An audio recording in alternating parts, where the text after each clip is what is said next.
comment c'était d'être étudiant à Moscou il y a 16 ans et en quoi ça vous aide dans votre cheminement, dans votre vie aujourd'hui? Alors il y a 16 ans, c'était déjà un grand plaisir parce qu'on était du passage du baccalauréat d'un côté très scolaire à beaucoup plus d'autonomie et surtout beaucoup plus de concret dans les contenus. En tout cas moi c'est ce qui m'a marqué. Dès le jour de la rentrée, tout d'un coup j'ai compris dans quoi je pouvais projeter tout ce que j'apprenais et c'était beaucoup plus simple pour mémoriser. Et ce que ça m'a offert depuis, c'est que j'ai pas à proprement parler embrassé une carrière dans le commerce international. Je suis resté plutôt sur un écosystème franco-français, mais très rapidement, dès les premières expériences, ça m'a servi à réfléchir global.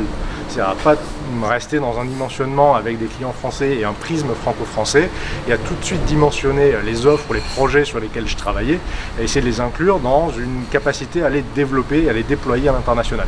Donc en fait, c'est plus un réflexe et une ouverture d'esprit qui fait qu'on ne se regarde pas trop le nombril et qu'on essaie de se poser les questions à la place d'autres consommateurs, plutôt que forcément une méthode toute faite. Voilà. Après le BTS Commerce International, vous avez fait d'autres études? Oui, moi j'ai terminé le BTS en 2002, j'ai passé le concours des grandes écoles en admission parallèle, j'ai rejoint le SC Grenoble et après le SC Grenoble j'ai démarré donc chez Canal+ pendant quelques années. Excellent. Et ensuite j'ai continué dans des cabinets de conseil en communication où j'ai pris un peu d'expérience sur la communication politique ou la communication des grands groupes. Et puis il y a 8 ans, quasiment jour pour jour, j'ai créé mon cabinet. Donc le cabinet, alors c'est ce que je vous disais tout à l'heure, le cabinet il est à Paris, mais on a ouvert très rapidement à l'international, un premier bureau à Genève, et depuis janvier dernier, un bureau au Canada. Et la prochaine étape, c'est l'Asie. Voilà.